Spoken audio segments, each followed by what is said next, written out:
ಇನ್ನು ಇವ್ರ ಆಫೀಸಿಂದ ಬರೋ ಟೈಮ್ ಆಯ್ತು, ಬರಾಬರ ಅಡುಗೆ ಮಾಡ್ತೇನೆ. ಇಲ್ಲಾಂದ್ರೆ ಒಳಗಿನ ಬರ್ತಾನೆ ಬರೋಣ ಅಡುಗೆ ಆಗೈತೆ ಅಂತ ಕೇಳ್ತಾರ. ಲಗು ಲಗು ಲಗು ಅಡುಗೆ ಮಾಡ. ಏನು ಮಾಡಾಕತ್ತಿ? ಅಡಿಗೆ ಆತನ? ಇರ್ರಿ ಈಗ ಅಡುಗೆ ಮಾಡ್ತೀನಿ. ನಿಮ್ಗೆ ಲಗುನ ಅದನ್ನ ಅನ್ಕೊಂತ ಇದ್ದೆ, ನೀವು ಬಂದ್ಬಿಡ್ತೀರಿ ನಾ ಲಗು ಲಗು ಅಡುಗೆ ಮಾಡೋಣ ಅಂತಂದು. ಆಯ್ತು, ಲಘು ಅಡುಗೆ ಮಾಡು. ಏನು ಮಾಡ್ಬೇಕಂತ ಅಡುಗೆ? ನಿಮ್ಗೆ ಏನು ಬೇಕ್ರಿ? ಏನೇನು ಮಾಡ್ಬೇಕು ಹೇಳ್ರಿ. ಅದ್ರ ಲಘು ಆಗುವಂಥದ್ದು ಹೇಳ್ರಿ. ನೀವು ಏನು ಭಾಳತನ ಆಗುವಂಥ ಕೆಲಸ ಹೇಳಕ್ಕೆ ಹೋಗ್ಬೇಡ್ರಿ. ಏನಿಲ್ಲ, ನನಗೆ ಜೋಳದ ರೊಟ್ಟಿ ತಿನ್ನೋಂಗಾಗೈತಿ. ರೊಟ್ಟಿ ಹೆಸರು ಕಾಳು ಪಲ್ಯ ಯಾರು ಮಾಡು. ತಿಂತೀನಿ, ಬಿಸಿ ಬಿಸಿ ರೊಟ್ಟಿ ಬಡ್ದು ಕೊಡು. ಆಯ್ತು ರೀ, ರೊಟ್ಟಿ ಮಾಡ್ತೀನಿ. ಒಂದು 4 ರೊಟ್ಟಿ ಮಾಡ್ತೀನಿ, ಅನ್ನ ಮಾಡ್ತೀನಿ, ಆಮೇಲೆ ಮಜ್ಜಿಗೆ ಸಾರು ಮಾಡ್ತೀನಿ ನೋಡ್ರಿ ಅಷ್ಟೇ. ಹೆಸರು ಕಾಳು ಪಲ್ಯ ಮಾಡ್ತೀನಿ ತಗೋರಿ. ಆಯ್ತು, ನೀವು ಟಿ ವಿ ನೋಡ್ಬೋದು ಕೂತ್ಕೊಡ್ರಿ, ಲಘುನ ಅಡುಗೆ ಮಾಡ್ಕೊಡ್ತೀನಿ. ಆಯ್ತು, ನಾ ಟಿ ವಿ ನೋಡ್ತಿರ್ತೀನಿ ಫ್ರೆಶ್ ಆಗಿ.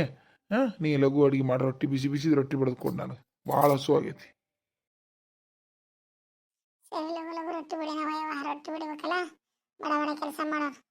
ಹೆಸರು ಕಾಳು ಕುಕ್ಕರ್ ಇಡ್ತೀನಿ. ಕುಕ್ಕರ್ ಇಟ್ಟಾದ್ಮೇಲೆ ಅನ್ನಕ್ಕೆ ಇಡ್ತೀನಿ. ಅನ್ನ ರೊಟ್ಟಿ ಬಿಡಿ ಹಾಕತ್ ಬಿಡ್ತೀನಿ, ಪಲ್ಯ ಮಾಡಿಬಿಟ್ಟು.